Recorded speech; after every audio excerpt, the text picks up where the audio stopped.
Hello, this is Father Rich Snow with St. Timothy's Episcopal Church in Alexandria, Louisiana, offering a brief homily for proper 12-year B. Our readings for today are 2 Samuel 11, 1 through 15, Psalm 14, 10 through 19, Ephesians 3, 14 through 21, and our gospel lesson is John 6, 1 through 21. Once again, we hear today of Jesus' feeding of the 5,000. Interestingly enough, it is the only miracle that is narrated in all four Gospels. And in the Gospels of Matthew and Mark, the feeding of the 5,000 happens twice. It's a very important sign, it's a very important miracle, and for more than one reason.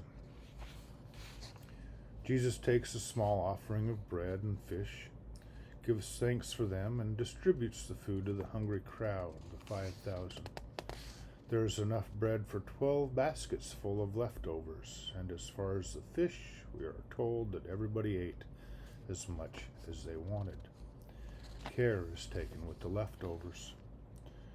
This miracle points not simply to Jesus' mastery of creation, but how with and through Jesus we move from scarcity to abundance. Through Jesus we find abundance. As is our human nature, of course, we often take the stand that when there's not enough to go around, it isn't the time to share, but it's the time to hoard. As but one recent example, remember the toilet paper shortage at the beginning of the COVID pandemic and the resulting rise in costs? Not only does hoarding take away the necessities we have been accustomed to, but another unfortunate result is inflated prices. And Jesus, on the other hand, operates out of abundance. Through Jesus, we aren't offered just enough. Through Jesus, there is more than enough, and care is taken with what remains.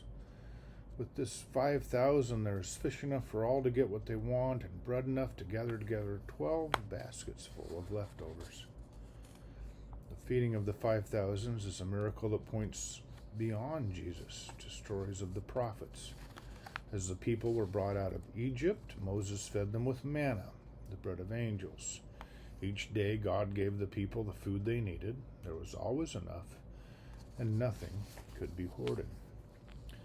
This manna was the original daily bread, a sign that God would be faithful day after day with enough to meet the people's needs. As Moses fed the Israelites with manna, so Jesus feeds the needy, us, with bread. We may call the feeding of the 5,000 the primitive Christian Eucharist that made the prefiguring of loaves miracle common property in all of Christian communities. And indeed, what Jesus does with the bread sounds like the rubrics for what a priest continually does in the celebration of the Eucharist. In the accounts of Mark and Matthew and Luke, Jesus took the bread and blessed it and broke it and gave it, as I will do this coming Sunday morning. The description in today's Gospel from John tells us that Jesus distributed them. Eucharisteo, the Greek for give thanks, gives us our word for Eucharist. It occurs twice more in John, where eventually the focus is simply on the bread. The ultimate sign of this miracle points to Jesus as the bread of life, particularly in the Eucharist. Jesus is first of all the giver of bread, a new Moses. He is also the bread of wisdom and revelation who nourishes all who come to him in faith. He is finally the Eucharistic source of eternal life for all who eat and drink the flesh and the blood of the heavenly and glorified Son of Man. Jesus continues to give us our daily bread, and that is one commodity, my brothers and sisters, that is never in short supply, the commodity of abundance. Jesus provided everything the people needed for life, and without cost. Jesus offered not merely free health care, think about it, and free food. Jesus offered a change from scarcity to abundance. There would be more than enough for everyone through Jesus, and to this day there is enough for everyone.